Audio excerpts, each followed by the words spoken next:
तो फिर से बहुत बहुत स्वागत है आप सभी का हमारे YouTube चैनल में। और आज के इस वीडियो में रेलवे सामान्य विज्ञान का क्वेश्चन बैंक फिर से लेकर आ गए हैं। और आप सभी को बहुत अच्छे से पता होगा कि ग्रुप डी का लगभग 34 से 35 हज़ार के आसपास वैकेंसी आ चुका है और इसके बढ़ने की संभावना बहुत ही ज़्यादा है। और इसके सिलेबस के बारे में भी आप लोगों ने देखा होगा कि 25 नंबर का साइंस पूछा जाएगा। 100 नंबर में से 25 नंबर साइंस ही रहेगा। तो सबसे बेस्ट बुक है ना क्वेश्चन बैंक के रूप में रेलवे सामान्य विज्ञान। ये बहुत ही हेल्प करेगा आपका नंबर बढ़ाने में। तो चलिए बिना देर किए हुए शुरू करते हैं। और सबसे पहला पॉइंट है, शून्य में स्वतंत्र रूप से गिरने वाली वस्तुओं का त्वरण होता है। तो शून्य में बोला जा रहा है, शून्य यानी कि निर्वात में वैक्यूम में न स्वतंत्र रूप से गिरने वाली वस्तुओं का त्वरण हमेशा एक समान होता है ना। जो कि आपका कितना, कोई भी वस्तु गिरता है तो 9.8 मीटर प्रति सेकंड स्क्वायर के स्पीड से गिरता है। इतना आपको याद रखना है ना। स्मॉल जी का वैल्यू यही होता है जिसको गुरुत्वीय त्वरण कहते हैं। फिर आपका है, प्रकाश संश्लेषण में पौधे कौन सी गैस का अवशोषण करते हैं। अवशोषण की बात कर रहा है, उत्सर्जन की बात नहीं कर रहा है, ठीक है। तो अवशोषण जो है कार्बन डाइऑक्साइड CO2 करता है और हमारे वायुमंडल में CO2 0.03% पाया जाता है। इसको आप ध्यान में रखेंगे। और यही उत्सर्जन करके पूछ देता, उत्सर्जन जो है कौन सा गैस करता है, तो उत्सर्जन O2 करता है। कौन सा करता है? ऑक्सीजन गैस जो है उत्सर्जित करता है पेड़ पौधे। फिर आपको बता दें, खींची हुई धनुष में संचित ऊर्जा होती है। खींची हुई धनुष में बोला जा रहा है तो स्थितिज ऊर्जा होती है ना। फिर आपका है, किसी भी स्थिर या गतिशील वस्तु की स्थिति और दिशा में तब तक कोई परिवर्तन नहीं होता जब तक उस पर कोई बाह्य बल सक्रिय ना हो। यह है न्यूटन के गति का प्रथम नियम है ना। न्यूटन का गति का प्रथम नियम कहता है कि कोई भी वस्तु जिस अवस्था में है उसी अवस्था में रहना चाहता है ना। मोशन में है तो मोशन में रहेगा और स्थिर है तो स्थिर रहेगा जब तक कि उस पर कोई बाहर से कोई फोर्स ना लग जाए। तो ये न्यूटन के गति का प्रथम नियम है। एकदम बहुत ही सिंपल नियम है। और न्यूटन के प्रथम गति के नियम से ही हमें न्यूटन के बल का परिभाषा मिलता है। बल का परिभाषा पूछा जाएगा कि न्यूटन के गति के किस नियम से मिलता है, तो न्यूटन के गति के प्रथम नियम से ही बल का परिभाषा मिलता है। और दूसरा नियम से जो है, न्यूटन के गति के दूसरा नियम से जो है ना, बल का समीकरण मिलता है F=ma, है ना। याद रखेंगे, बल का समीकरण जो है F=ma, ये न्यूटन के गति के दूसरे नियम से मिलता है ना। फादर = मदर याद रखेंगे। फिर आपका नेक्स्ट है, जब एक चलती हुई वस्तु की गति दुगनी की जाती है तो उसकी गतिज ऊर्जा होती है ना, 4 गुनी बढ़ जाती है। देखिए कैसे बढ़ जाती है। गतिज ऊर्जा यानी कि काइनेटिक एनर्जी इक्वल टू होता है 1/2 mv² होता है, ठीक है। अब गतिज ऊर्जा, गति को दुगनी किया जा रहा है ना। भी वेलोसिटी को क्या किया जा रहा है, दुगना करते हैं यहाँ पे फॉर्मूला में रख के, है ना। m, अब v की जगह क्या रखते हैं, 2v का स्क्वायर करते हैं तो क्या हो जाएगा, 2 का स्क्वायर करेंगे तो 4 हो जाएगा, तो 1/2 है ना mv² हो जाएगा, तो 4 गुना हो गया, ठीक है। तो काइनेटिक एनर्जी कितना गुना बढ़ गया, 4 गुना बढ़ गया। फिर आपका है, विद्युत मात्रा की इकाई है। विद्युत मात्रा की इकाई क्या है, कूलम्ब है। यानी आप कह सकते हैं इसको आवेश का मात्रक क्या होता है, तो कूलम्ब होता है ना। यानी कि चार्ज जिसको इंग्लिश में कहते हैं, है ना। चार्ज का मात्रक क्या होता है, कूलम्ब होता है। इसको ध्यान में रखेंगे।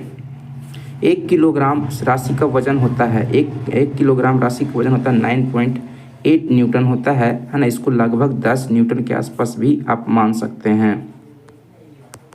एक्सरे के रोधक थे, है ना। रोधक यानी कि शोधक लिखना, अच्छा शोधक ही लिखा हुआ है। एक्सरे के शोधक थे यानी कि खोजकर्ता थे रोएंटजन, है ना। एक्सरे का खोज किसने किया था, तो रोएंटजन ने, वैज्ञानिक ने किया था। फिर नाड़ी गति द्वारा डॉक्टर ज्ञात करता है। नाड़ी गति द्वारा डॉक्टर क्या ज्ञात करता है, तो हृदय की धड़कन ज्ञात करता है।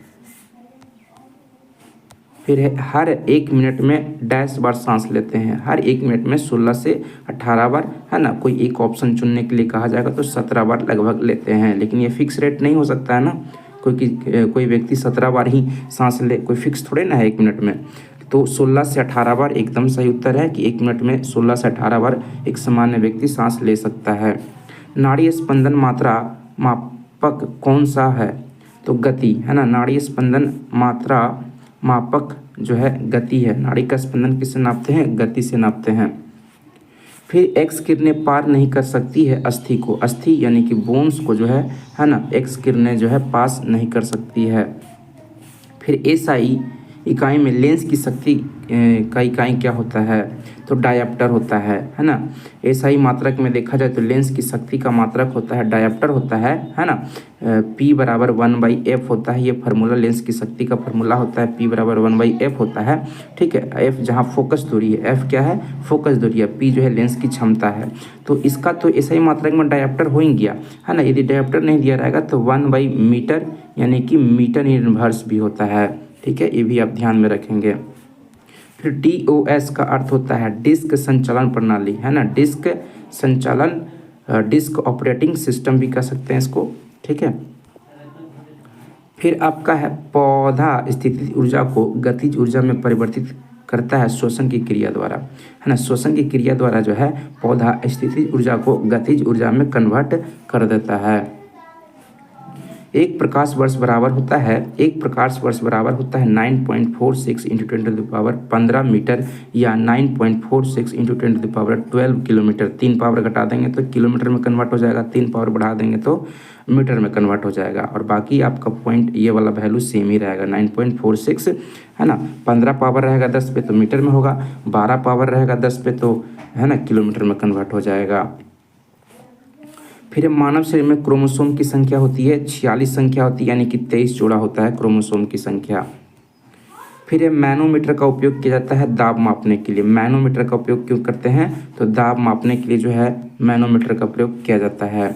फिर हैलोजनों में सर्वाधिक प्रभावशाली ऑक्सीकरण करता है फ्लोरीन, है ना। याद रखेंगे हैलोजन ग्रुप के तत्वों को याद रखेंगे, है ना, ट्रिक से याद रखेंगे, है ना। ट्रिक है आपका फिर कल बाहर आई आंटी, है ना, 80 है ना। ये आपका हेलोजन ग्रुप का तत्व है। 17 ग्रुप हेलोजन ग्रुप को, है ना, ग्रुप 17 के नाम से भी जानते हैं, ठीक है।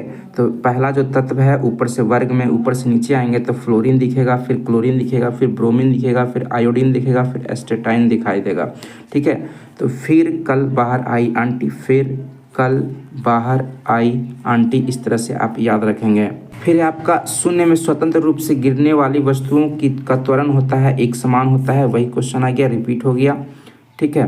फिर आपका खाद्य ऊर्जा किसके द्वारा प्रदर्शित की जाती है? तो खाद्य ऊर्जा को, है ना, जो हम लोग भोजन करते हैं उसकी ऊर्जा को कैलोरी में मेजर किया जाता है। आपको बता दें योजना आयोग ने जो है ना, गरीबी का मापदंड किया है 23, एक है आपका 2100 कैलोरी, ये बहुत इंपॉर्टेंट है। 2100 कैलोरी, एक 2400 कैलोरी। तो 2400 कैलोरी जो है आपका शहरी ग्रामीण क्षेत्र के लोगों को ग्रहण करना चाहिए एक दिन में, है ना, ऊर्जा भोजन से ग्रहण करना चाहिए। यदि इससे कम करते हैं तो गरीबी रेखा के नीचे कहलाएंगे। और 2100 कैलोरी से कम ऊर्जा ग्रहण करते हैं भोजन से तो शहरी क्षेत्र में, है ना, शहरी क्षेत्र में तो वो गरीबी रेखा से नीचे आएंगे, ठीक है। तो इसको ध्यान में रखेंगे। फिर ओजोन परत रक्षा करती है। ओजोन परत जो है ना, रक्षा करती है सूर्य की पराबैंगनी किरणों से, पृथ्वी की रक्षा करती है। पराबैंगनी किरण कभी कभी अल्ट्रावायलेट रे दे देता है इंग्लिश में, यूवी किरण से हमें रक्षा कौन करती है? तो ओजोन परत करती है। ओजोन परत जो है आप देखेंगे नीचे क्षोभ मंडल है, उसके ऊपर जो है आपका समताप मंडल है। तो समताप मंडल में ही जो है ओजोन लेयर पाया जाता है। समताप मंडल, इसको स्ट्रेटोस्फीयर कहते हैं, इसी में ओजोन मंडल पाया जाता है। ये ओजोन मंडल क्या करता है? हमें, है ना, पराबैंगनी किरणों से पृथ्वीवासियों को बचाता है। ओजोन का सूत्र याद रखेंगे O3 होता है। ओजोन का अणुसूत्र क्या होता है? O3 होता है। और ओजोन को सबसे ज़्यादा नुकसान जो पहुंचाता है वो CFC पहुंचाता है। CFC एक एरोसॉल है ना, CFC एक एरोसॉल है, ये भी आप याद रखेंगे, एरोसॉल है। CFC एक प्रकार का क्या है, एरोसॉल है, और है ना, एरोसॉल जो है ओजोन परत को क्या करता है, हानि पहुंचाता है। CFC ओजोन परत को हानि पहुंचाने में सबसे ज़्यादा सहायक होता है। फिर एक वस्तु का जड़त्व निर्भर करता है उसके द्रव्यमान पर, है ना। वस्तु का जड़त्व जो है, इनर्शिया जो है, डिपेंड करता है वस्तु के द्रव्यमान पर, मास पर निर्भर करता है।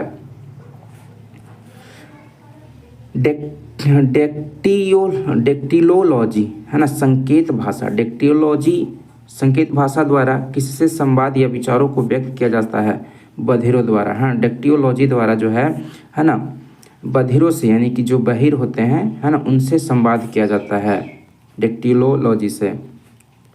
फैराड डैश की इकाई है, धारिता की इकाई क्या है,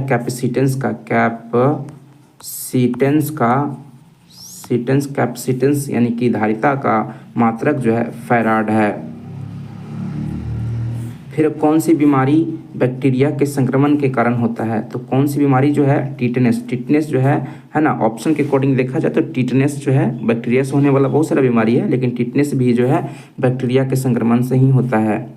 फिर रक्त समूह में कौन सा सर्वग्राही है, सर्वग्राही मतलब यूनिवर्सल रिसेप्टर जो होता है वो AB ग्रुप होता है, और यूनिवर्सल डोनर जो है ना, दाता जो हो जाएगा O हो जाएगा, रक्त ग्रुप, ब्लड ग्रुप हो जाएगा, ठीक है। फिर मनुष्य के हृदय की सामान्य स्पंदन गति प्रति मिनट कितना होता है, 72 बार होता है। 1 मिनट में 72 बार हमारा धड़कन जो है धड़कता है। किसकी कमी से व्यक्ति को घेंघा नामक रोग हो जाता है, तो आयोडीन के कमी से जो है घेंघा, जिसको ग्वाइटर रोग कहते हैं, है ना, आयोडीन के कमी से। आयोडीन का संकेत I होता है, इसका परमाणु संख्या 53 होता है, इसको आप याद रखेंगे, ठीक है।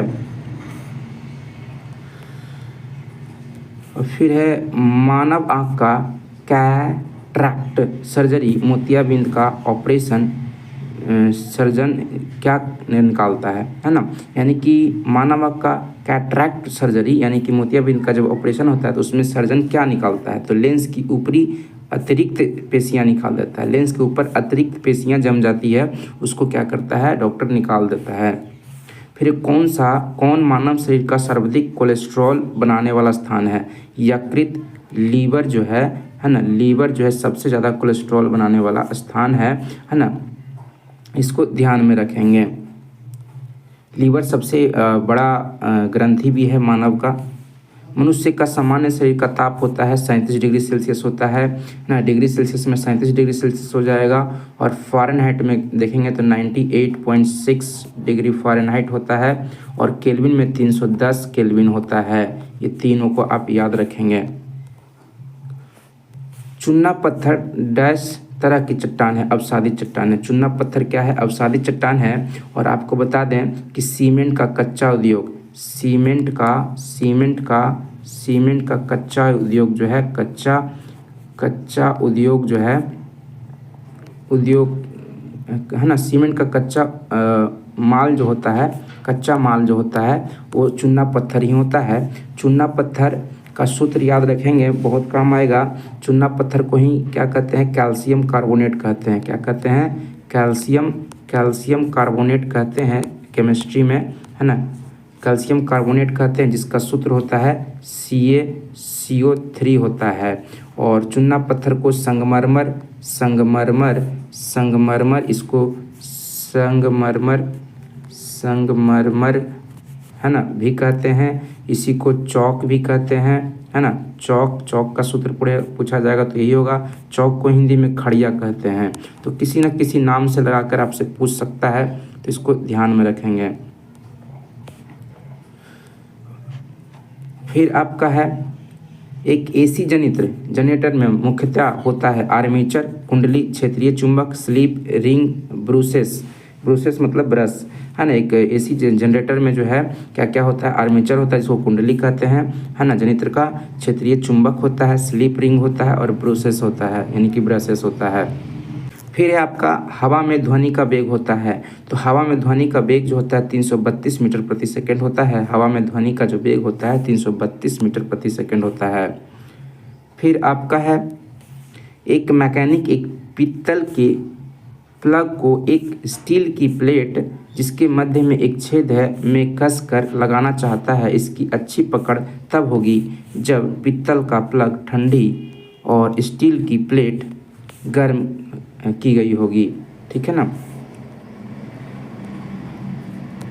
ब्लीचिंग पाउडर का आणविक सूत्र होता है, एकदम बार बार पूछा जा चुका है ना। ब्लीचिंग पाउडर का सूत्र होता है CaOCl2। CaOCl2 जो है ब्लीचिंग पाउडर का सूत्र है। इसका केमिकल नेम है कैल्शियम हाइपोक्लोरेट नाम है। कौन सा रंग दिए को अधिकतम दर्शनीयता देता है ना। दर्शनीयता देता मतलब दिखाई देता है, दिए का रंग दिखाई देता है। तो पीले रंग के कारण जो है ना दिया जो है अधिक दर्शनीयता देता है, मतलब प्रकाश ज़्यादा देता है। माचिसों में किस रसायन का प्रयोग किया जाता है। तो माचिस में जो है लाल फास्फोरस का प्रयोग किया जाता है। कौन से फास्फोरस का प्रयोग किया जाता है। लाल फास्फोरस का प्रयोग जो है माचिस के में तिल्ली में किया जाता है। विद्युत प्रतिरोध मापा जाता है ओम में। विद्युत प्रतिरोध किस में मापा जाता है।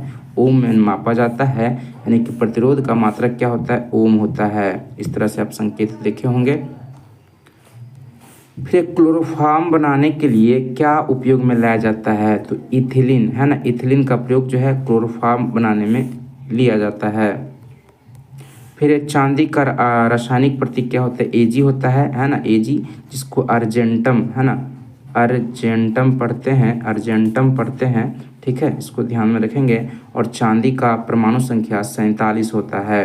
कितना होता है चांदी का परमाणु संख्या, 47 होता है। और विद्युत का सबसे ज़्यादा सुचालक कुछ है तो धातु में सुचालक तो वो है आपका अर्जेंटम यानी कि चांदी है। जितनी ऊंची आवाज़ उतनी ही ऊंची होगी उसकी आवृत्ति ना। जितना ऊंचा आवाज़ होगा उतना ही उसका ज़्यादा होगा, फ्रीक्वेंसी होगा, आवृत्ति होगा। फिर ये सबसे कम तरंग लंबाई वाली किरणें हैं गामा किरणें। गामा किरण जो है ना, इसकी तरंग की लंबाई जो है सबसे कम होती है। किसके इलाज में केमोथेरेपी का उपयोग किया जाता है। तो कैंसर के इलाज में जो है केमोथेरेपी का प्रयोग किया जाता है। हैलोजन को कांच पर प्रहार करती है ब्रोमीन। हैलोजन जो कांच पर प्रहार करती है, तो कांच पर प्रहार कौन करती है, ब्रोमीन करती है। ब्रोमीन का आपको बता दें परमाणु संख्या 35 होता है, संकेत Br होता है ना। और एकमात्र अधातु है जो द्रव अवस्था में रहता है। कौन से अवस्था में रहता है, द्रव अवस्था में रहता है। फिर मानव नेत्र की दूरदृष्टि दोष को कहा जाता है हाइपरमेट्रोपिया कहा जाता है। हाइपरमेट्रोपिया जो है दूरदृष्टि दोष को कहते हैं। इसके निवारण के लिए जो है, दूरदृष्टि के निवारण के लिए जो है ना उत्तल लेंस लगाते हैं। सॉरी है ना, हाँ सही है, उत्तल लेंस लगाते हैं। क्या लगाते हैं, उत्तल लेंस का प्रयोग करते हैं। और निकट दृष्टि दोष को है ना मेट्रोपिया कहते हैं। क्या कहते हैं, मेट्रोपिया कहते हैं, मायोपिया कहते हैं। निकट को क्या कहते हैं, मायोपिया कहते हैं। मायोपिया कहते हैं है ना, मायोपिया कहते हैं। और इसके इलाज के लिए जो है, इसके इलाज के लिए अवतल लेंस का प्रयोग करते हैं। कौन से लेंस का प्रयोग करते हैं, अवतल लेंस का प्रयोग करते हैं निकट दृष्टि दोष में। एकदम कंफर्म आपको बता रहे हैं, एक बार ध्यान से सुन लेंगे। दूर दृष्टि दोष में दोष को हाइपरमेट्रोपिया कहते हैं, इसमें उत्तल लेंस का प्रयोग करते हैं है ना। और निकट दृष्टि दोष को मायोपिया कहते हैं, जिसमें अवतल लेंस का प्रयोग करते हैं। फिर एक रूप चुंबकीय क्षेत्र में बल की रेखाएं आपस में क्या होती है, समानांतर होती है।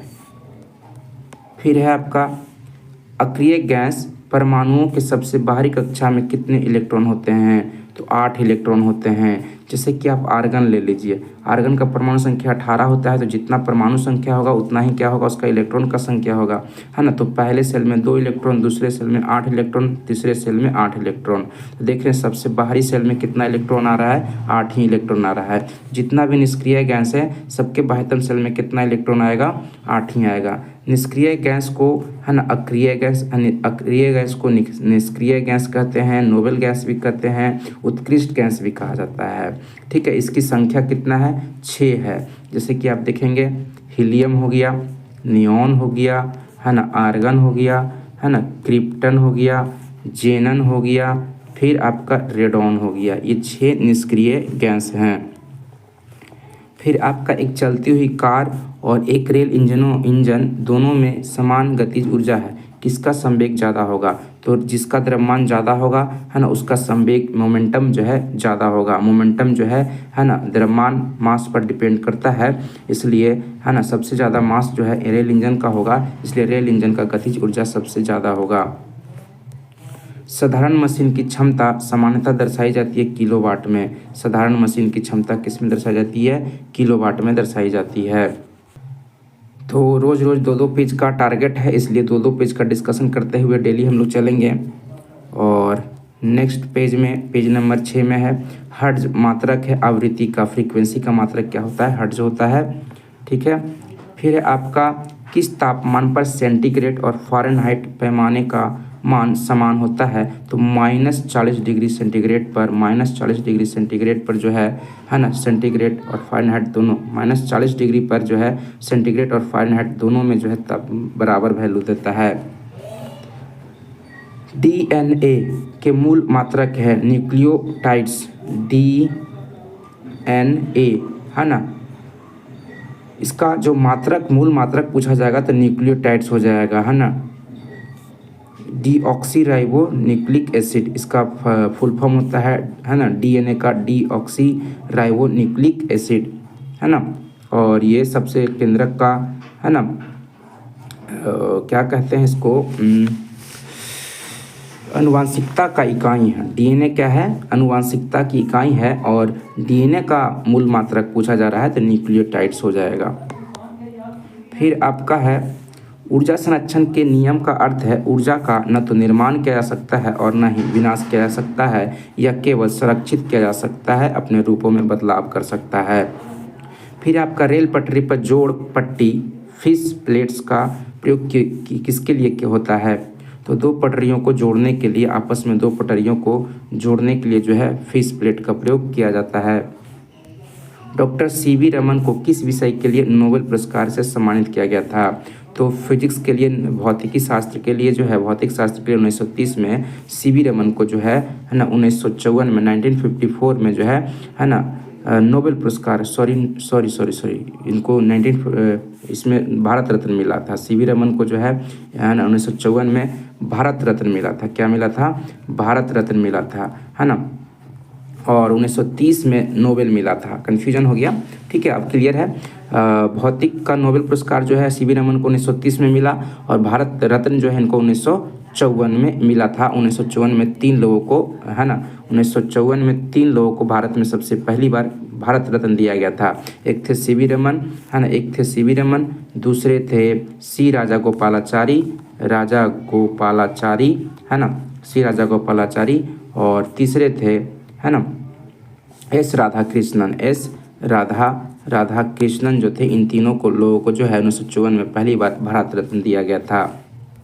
फिर समुद्री मील किसकी दूरी की इकाई है, तो नौवहन का मतलब समुद्री जो जहाज है, समुद्री जो नाव है उसका इकाई जो है समुद्री मील जो है ना इकाई है।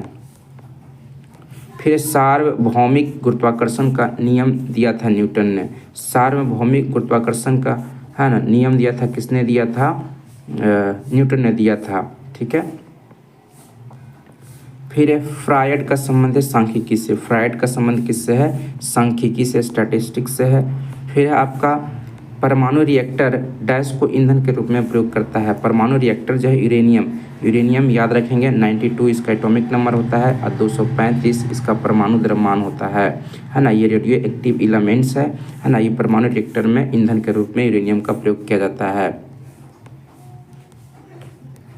चंद्र ग्रहण लगता है ना जब पृथ्वी सूर्य एवं चंद्रमा के बीच में आ जाता है।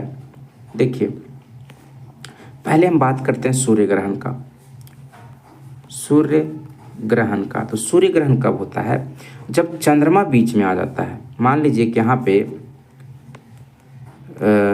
सूर्य है एस फोर सन, और यहाँ पे पृथ्वी है ई फोर अर्थ है, और बीच में मान लीजिए मून आ जाता है, तो इसको सूर्य ग्रहण कहेंगे।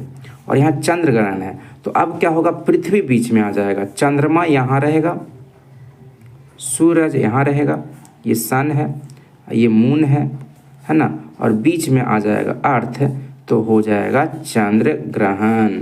एकदम इसी तरह से स्ट्रक्चर बना के आप याद रखेंगे।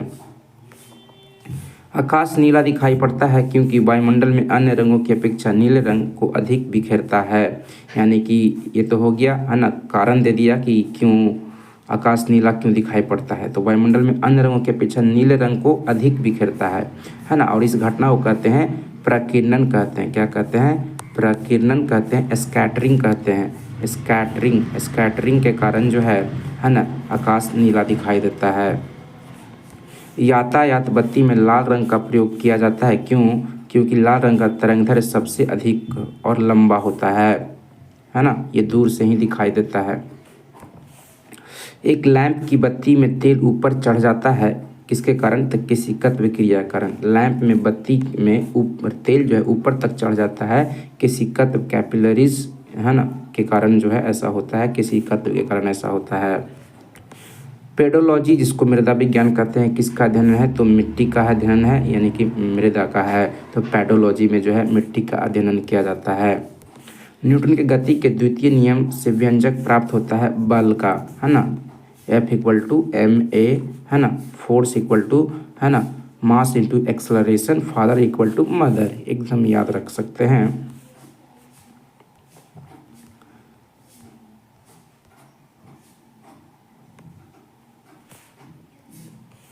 फिर है सौर जगत में बृहत्तम, क्षुद्रतम तथा सर्वाधिक चमकीला ग्रह क्रमशः है। तो बृहत्तम है बृहस्पति, क्षुद्रतम मतलब हो गया छोटा से छोटा, सबसे छोटा बुध है, और सर्वाधिक चमकीला जो है शुक्र है। एंजाइम मूलतः होते हैं प्रोटीन। एंजाइम क्या होता है? तो एंजाइम जो है मूल रूप से प्रोटीन ही होता है। फिर आपका कौन मानव यकृत का कार्य नहीं है? तो हार्मोन का निर्माण करना मानव यकृत का है ना, लीवर का काम हार्मोन का निर्माण करना नहीं है। पौधों में प्रकाश संश्लेषण तथा श्वसन के लिए सत्य है, श्वसन से प्रकाश संश्लेषण अधिक तेजी से होता है। फिर है आपका 27 डिग्री पर एक गैस का दाब पारे का 75 सेंटीमीटर है, जिसका तापक्रम पर दाब दुगना होगा जब आयतन को स्थिर रखा जाएगा। वह है ना कितना? 327 डिग्री सेल्सियस। यदि विस्थापन बल की दिशा में हो तो किया गया कार्य होगा अधिकतम एवं धनात्मक होगा। विस्थापन हमेशा क्या होगा? बल की दिशा में होगा तो अधिकतम होगा और धनात्मक होगा, है ना। सरल आवर्त गति में आयाम a एवं अवधि t के साथ अधिकतम वेग होगा 2πa/t। एक कूलॉम्ब आवेश बराबर होता है 6.25 इंटू 10⁻18 इलेक्ट्रॉन के बराबर होता है। एक कूलॉम्ब आवेश बराबर होता है 6.25 इंटू 10⁻18 इलेक्ट्रॉन के बराबर होता है। किसके कारण आकाश नीला दिखाई देता है? तो प्रकाश के प्रकीर्णन के कारण आकाश नीला दिखाई देता है। संधारित्र की धारिता का इसमें मात्रक क्या होता है? तो फैराड होता है। पराश्रव्य ध्वनि की आवृत्ति है 20,000 कंपन प्रति सेकंड के ऊपर है। नेक्स्ट है आपका 100 वाट 250 वोल्ट चिन्हित बल्ब से होकर प्रवाहमान धारा है तो 0.4 एम्पियर हो जाएगा। ये इसको आप लोग देख लेंगे, न्यूमेरिकल टाइप का है। फिर दाब की बीमा है, तो दाब यानी प्रेशर का बीमा होता है ml⁻⁻1 T⁻⁻2 होता है। फिर है रॉकेट किस सिद्धांत के आधार पर कार्य करता है? तो रेखीय संवेग संरक्षण के सिद्धांत पर जो है रॉकेट काम करता है। 1 किलोवाट घंटा बराबर होता है 1 यूनिट के बराबर होता है। एक अभिसारी लेंस की फोकस दूरी होती है चिन्ह में धनात्मक होता है। अभिसारी लेंस का फोकस कैसा होता है? तो चिन्ह में धनात्मक होता है। रडार निकाय डैश का प्रयोग करता है? विद्युत चुम्बकीय क्षेत्र का प्रयोग करता है, विद्युत चुम्बकीय तरंगों का प्रयोग करता है। रडार सिस्टम जो है विद्युत चुम्बकीय तरंगों का प्रयोग करता है। फिर आपका विद्युत चुम्बकीय तरंग एवं प्रकाश तरंग के वेग हैं बराबर होते हैं। विद्युत चुम्बकीय तरंग और प्रकाश तरंग का वेग का वैल्यू क्या होता है? बराबर होता है। फिर है आपका एनीमोमीटर का उपयोग किया जाता है, पवन का वेग मापने में किया जाता है। फिर है विद्युत रोधी माइका का परावैद्युत गुणांक क्या है? 6.7 है। माइका कहते हैं, अभ्रक को कहा जाता है ना, अभ्रक को माइका कहा जाता है, ये भी आप याद रखेंगे, है ना। जो कि विद्युत रोधी होता है। जिप्सम का रासायनिक नाम क्या है? कैल्शियम सल्फेट होता है। इसका फार्मूला याद रखेंगे, CaSO4 2H2O होता है ना, 2H2O होता है। जिप्सम का सूत्र होता है जो कि कैल्शियम का अयस्क है। सापेक्षिक आर्द्रता को मापने के लिए किस उपकरण का प्रयोग किया जाता है? तो हाइग्रोमीटर का प्रयोग किया जाता है। निकट दृष्टि दोष का सुधार किया जा सकता है केवल, है ना, अवतल लेंस से, कॉनकेव लेंस से, यानी कि अवतल लेंस से जो है निकट दृष्टि दोष को सुधारा जा सकता है। शरीर में डैश के अधिक के कारण दिल का दौरा पड़ता है? तो कोलेस्ट्रॉल के कारण जो है दिल का दौरा पड़ता है, जो कि यकृत में बनता है, सबसे ज़्यादा बनता है, लीवर में बनता है। गोबर गैस प्लांट में कौन सी गैस उत्पन्न होती है? तो मीथेन गैस उत्पन्न होती है, इसको आप ध्यान में रखेंगे। फिर आपका पृथ्वी सूर्य के से प्रचुरतम मात्रा में ऊर्जा किस रूप में प्राप्त करती है? तो अवरक्त तथा ताप ऊर्जा के रूप में प्राप्त करती है। इलेक्ट्रॉन की खोज किसने की थी? तो जे थॉमसन ने जो है इलेक्ट्रॉन का खोज किया था। किसी पिंड का गुणधर्म जो विश्व में अपनी स्थिति में स्वतंत्र है? सन्हति है। फिर ग्रेनाइट किस में पाया जाता है? तो आग्नेय शैल में पाया जाता है। आग्नेय चट्टानों में जो है ग्रेनाइट पाया जाता है, इसको ध्यान में रखेंगे। मनुष्य जब सांस लेता है तो औसतन कितना शोर होता है? 0.5 डेसिबल, 0.5 डेसिबल जो है शोर होता है सांस लेता है तो। फिर उद्योगों में प्रयुक्त रसायनों का प्रचुर स्रोत क्या है? कोलतार। उद्योगों में प्रयुक्त रसायनों का प्रचुर स्रोत जो है वो क्या है? कोलतार है। सामान्यतः विद्युत बल्ब में भरा जाने वाला गैस कौन सा है? नाइट्रोजन और आर्गन है। नाइट्रोजन और आर्गन जो है ना, ये विद्युत बल्बों में भरा जाता है। भविष्य का ईंधन कौन सा? हाइड्रोजन है। और आपको बता दें पूरे ब्रह्मांड में सबसे ज़्यादा पाया जाने वाला कोई गैस है तो वो हाइड्रोजन ही है। प्रकाश संश्लेषण में किसका ऑक्सीकरण होता है? तो जल का ऑक्सीकरण होता है। विज्ञान की वह शाखा जो जीव और वातावरण के बीच संबंध को बताती है वह है पारिस्थितिकी है, इकोसिस्टम है। फिर आपका मुंह तक पानी से भरे गिलास के अंदर जब तैर रहे बर्फ का टुकड़ा पिघलता है तो जल का स्तर अपरिवर्तित बना रहेगा। तो इस प्रकार से हम लोग पेज नंबर 6 भी कंप्लीट कर लिए। धीरे धीरे इसी तरह से करके आपका रिवीजन करवाते चलेंगे और पूरा आप यदि आप सुन लेते हैं तो कहीं ना कहीं बहुत हेल्प मिलेगा। यही सब क्वेश्चन एग्जाम में आएगा। Thank you.